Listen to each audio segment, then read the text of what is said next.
नमस्कार, आप देख रहे हैं द रिपोर्टर आकाश।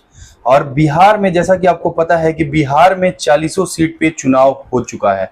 उस चुनाव का रुझान आना शुरू हो चुका है।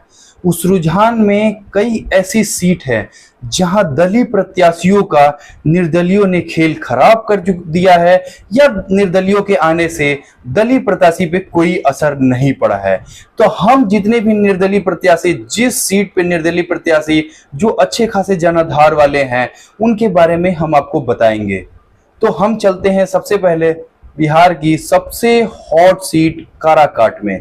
काराकाट में आपको जैसा कि पता है कि काराकाट जो सीट है वो काराकाट में भोजपुरी के पावर स्टार और सुपरस्टार पवन सिंह के आने से वो सीट काफी हॉट बन चुकी थी।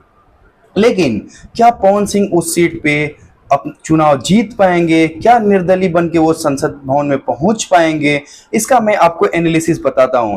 जैसा कि हमारे कुछ लोग वहां पे हैं, उनकी बातें जो खुल के हमारे समकक्ष आ पाई। मैं खुद वहां पे कुछ विधानसभा नोखा में मैं गया हुआ था, रोहतास में मैं गया था, तो मुझे मतलब कि ओबरा एक विधानसभा है, मैं जब वहां गया था तो वहां से जो खुल के रिपोर्ट आई है तो पवन सिंह वहां लड़ाई तो दे रहे हैं, लेकिन क्या जो है जैसा कि पता चल रहा है कि कुछ ऐसी सीटें हैं जहां पे पवन सिंह को मुस्लिमों का भी वोट मिला है।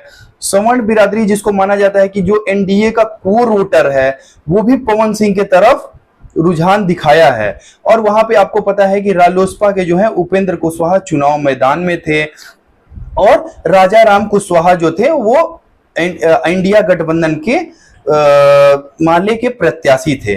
तो क्या वहां पे मेन मुकाबला जो है वहां पे हमको ऐसा लग रहा है कि लोगों से बातचीत करने पे ऐसा लग रहा है कि वहां पे जो है उपेंद्र कुशवाहा जो है वो मुकाबले से बाहर हो चुके हैं। वहां मेन मुकाबला जो है वो पवन सिंह और माले के प्रत्याशी के बीच है, मतलब कि निर्दलीय और इंडिया गठबंधन के प्रत्याशी के बीच में है।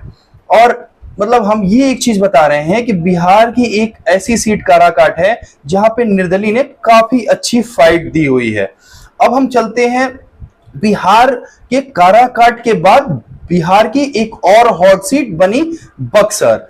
बक्सर में जो है इंडिया गठबंधन के जो प्रत्याशी थे वो बिहार के कद्दावर नेता जगदानंद सिंह के बेटे सुधाकर सिंह मैदान में थे। वो आरजेडी के कैंडिडेट थे, इंडिया गठबंधन के कैंडिडेट थे। और एनडीए गठबंधन से मिथिलेश तिवारी थे जो काफी संघ से जुड़े हुए लोग हैं। ये गोपालगंज से बक्सर आके वो चुनाव लड़े थे। वो गोपालगंज से पूर्व विधायक भी रह चुके हैं और कद्दावर नेता के तौर पे उनकी पहचान है। वो बक्सर आके चुनाव लड़े हुए हैं। और यहाँ पे एक और चीज थी कि एक निर्दल प्रत्याशी बहुत ही दमदार तरीके से चुनाव मैदान में आए थे जिनका नाम था आनंद मिश्रा। वो भी ब्राह्मण समुदाय से आते हैं और मिथिलेश तिवारी भी ब्राह्मण समुदाय से आते हैं। तो हम एक चीज आपको ये बता रहे हैं कि जो मतलब कि मिथिलेश तिवारी का जो आनंद मिश्रा से मैदान में आ जाने से मिथिलेश तिवारी का रुझान काफी लोगों में कम हुआ था पहले तक, लेकिन चुनाव में खुद समीकरण बदलता हुआ नजर आ रहा है। क्योंकि जो ब्राह्मण वोट है उसमें लगा कि 100% सेंधमारी जो है वो आनंद मिश्रा कर चुके हैं, लेकिन चुनाव के दिन ऐसा लगा नहीं कि पूरा ब्राह्मण वोट जो है वो आनंद मिश्रा की तरफ जाने वाला। हाँ, ऐसा हमने देखा कि कुछ युवा वर्ग के जो लोग थे वो आनंद मिश्रा के साथ अंतिम तक खड़े रहे थे। लेकिन जहां तक ये तो हुई बीजेपी में सेंधमारी जो आनंद मिश्रा की है, तो वही राजद में भी सेंधमारी किया है। क्योंकि राजद में पूर्व विधायक जो डुमराव से जो पूर्व विधायक जो थे ददन यादव, ददन पहलवान एक कद्दावर नेता के तौर पे जाना जाते हैं। वो कई बार एमपी और एमएलए का चुनाव भी लड़े हैं और काफी अच्छा वोट पाए हैं। लेकिन इस चुनाव में उतना तो ज्यादा उनका भी नहीं दिखा, कि उनका भी जनाधार उतना नहीं देखा कि वो यादव वोट बैंक में काफी अच्छा खासा सेंधमारी कर पाए हैं। लेकिन कुछ ना कुछ तो उन्होंने सेंधमारी सुधाकर सिंह में कर ही दिया है। तो जहां हम एक चीज ये देख रहे हैं कि जहां बीजेपी में भी अगर सेंधमारी हुई है आनंद मिश्रा का, तो वहीं सुधाकर सिंह में भी सेंधमारी हुई है ददन यादव की वजह से। तो दोनों में अगर बराबर की सेंधमारी हुई है तो निर्दलीय प्रत्याशी दलीय प्रत्याशी पे बहुत ज्यादा इफेक्ट करते हुए हमें नहीं दिख रहा है। तो यहां जो मेन मुकाबला है वो सुधाकर सिंह और मिथिलेश तिवारी के बीच ही कांटे की टक्कर दिखाई दे रही है। तो ये रही बक्सर की बातें। अब हम चलते हैं बिहार की एक और सीट नालंदा के बारे में। सॉरी नवादा के बारे में हम आपको बता रहे हैं कि नवादा जो लोकसभा क्षेत्र है, वहां से जो है नवादा से बीजेपी के कद्दावर नेता सीपी ठाकुर के बेटे विवेक ठाकुर जो मैदान में है, जो वहीं अभी वर्तमान में वो राज्यसभा के सांसद हैं, और आरजेडी से जो है वो श्रवण कुशवाहा चुनाव मैदान में है। इससे पहले ये जो सीट थी वो लोजपा गठबंधन के खाते में जो जाती थी, जो चंदन कुमार जो वहां के सांसद थे, उनका टिकट काट के, मतलब ये एलजेपी के खाते में, एलजेपीआर के खाते में ये सीट नहीं गई, ये इस बार जो है वो बीजेपी के खाते में ये सीट गई थी। तो बीजेपी ने कद्दावर नेता सीपी ठाकुर के बेटे विवेक ठाकुर को इस चुनाव में मैदान में उतारा था। तो वहीं बीजेपी के एक स्टार जो भोजपुरी के एक स्टार जो थे गुंजन सिंह चुनाव मैदान में थे। गुंजन सिंह भी भूमिहार जाति से आते हैं, विवेक ठाकुर भी भूमिहार जाति से आते हैं, और आरजेडी के इंडिया गठबंधन के जो उम्मीदवार थे वो श्रवण कुशवाहा चुनाव मैदान में थे, और वहीं एक निर्दल भी थे, वो जो विनोद यादव चुनाव मैदान में आए थे। तो जहां हम एक तरफ ये देख रहे हैं कि विवेक ठाकुर की वोट बैंक में गुंजन सिंह ने भूमिहार होते हुए सेंधमारी किया, तो वही जो है श्रवण कुशवाहा के भी वोट बैंक में विनोद यादव ने सेंधमारी की।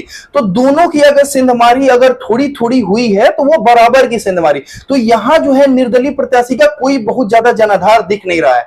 तो यहां भी जो है वो मेन मुकाबला जो चल रहा है वो दोनों दलीय प्रत्याशी के बीच में ही चल रहा है। जो दलीय प्रत्याशी जो है वो वो जो श्रवण कुशवाहा और विवेक ठाकुर के बीच में कांटे की टक्कर दिखाई दे रही है, क्योंकि कुशवाहा जाति काफी अच्छे खासे में है, लेकिन जो नवादा लोकसभा क्षेत्र है वो भूमिहार जाति के गढ़ माना जाता है नवादा। अब हम वहां से चलते हैं, आपको लेके चलते हैं जहानाबाद। जहानाबाद भी एक भूमिहार बहुल्य इलाका है। यहाँ पे ये सीट जो है एनडीए गठबंधन के खाते में गया था, जहां से जदयू ने चंद्रशेखर चंद्रवंशी को चुनाव मैदान में उतारा था। और वहीं पे जो है चंद्रशेखर चंद्रवंशी के बारे में आपको बता दूं कि ये यहाँ के सीटिंग एमपी हैं, और इनका अच्छा खासा एंटी इनकम्बेंसी भी उस क्षेत्र में देखने के लिए मिला था।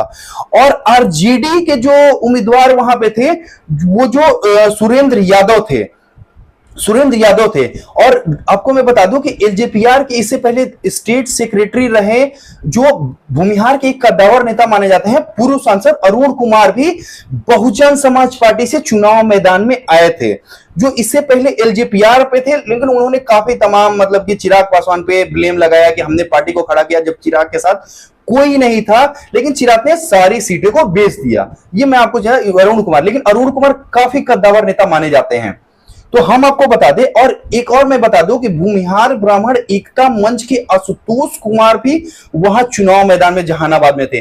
वो भी मतलब लगातार बोल रहे थे कि हमको हिना साहब और मतलब ओसामा साहब का हम पे मतलब मुस्लिम वोटरों में मेरा अच्छा खासा पकड़ है, और भूमिहार वोटर तो मेरा है ही। तो यहाँ पे काफी सारे भूमिहार चुनाव मैदान में आ गए थे।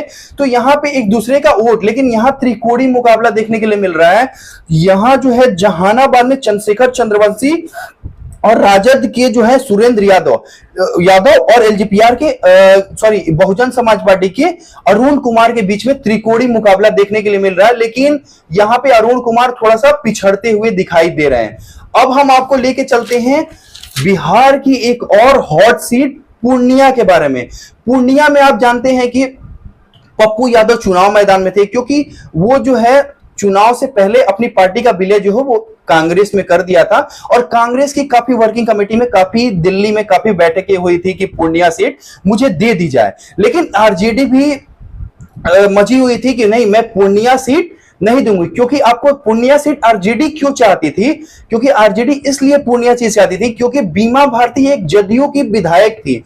उनका चुनाव से पहले ही लालू यादव से संपर्क करके जब फ्लोर टेस्ट विधानसभा में हो रहा था, उस टाइम पे बीमा भारती ने क्या बोला था कि वो चली गई थी राजद के खेने में जदयू को छोड़ के। तो हो सकता है उनका डील हुआ हो लालू प्रसाद यादव के साथ कि आपको मैं लोकसभा चुनाव पूर्णिया से लड़ाऊंगा। लेकिन एक और बात है, एक और इंटरेस्टिंग मैं बात आपको ये बता दूं कि हो सकता है कि तेजस्वी यादव जो है वो सीमांचल में पप्पू यादव का काफी अच्छा खासा जनाधार है। तो ये भी हो सकता है कि पप्पू यादव ये ना चाहते हो कि कोई और नेता, सॉरी, तेजस्वी प्रसाद यादव और लालू यादव और नहीं चाहते हो कि कोई एक अच्छा खासा जनाधार वाला यादव नेता जो है वो चुनाव में, मतलब कि अच्छा चेहरा यादव का बन सके। इसलिए वो काफी कई राउंड की मीटिंग हुई थी दिल्ली में, लेकिन बात बन नहीं पाया और वहां से बीमा भारती जो है वो आरजेडी की कैंडिडेट बन गई और जदयू जो है वहां से सिटिंग सांसद संतोष कुशवाहा को टिकट दे दिया। और मेनली यहां पे जो लड़ाई है वो यहां पे आरजेडी जो है वो पिछड़ती हुई नजर आ रही है, क्योंकि काफी जो वहां का वोट बैंक जो था जो आरजेडी का, उसमें पप्पू यादव का काफी अच्छा खासा प्रभाव है और पप्पू यादव यहां से 3 से 4 बार सांसद भी रहे हुए हैं। तो हम आपको बता दें कि यहां का जो मुख्य मुकाबला है वो निर्दलीय बनाम दलीय प्रत्याशी का है। जो दलीय प्रत्याशी जो है वो जदयू के संतोष कुशवाहा और पप्पू यादव के बीच में ये चुनाव का मुख्य मुकाबला है। तो जी, आपको इस टाइप का न्यूज और चुनाव से सारी संबंधित न्यूज को देखने के लिए द रिपोर्टर आकाश को लाइक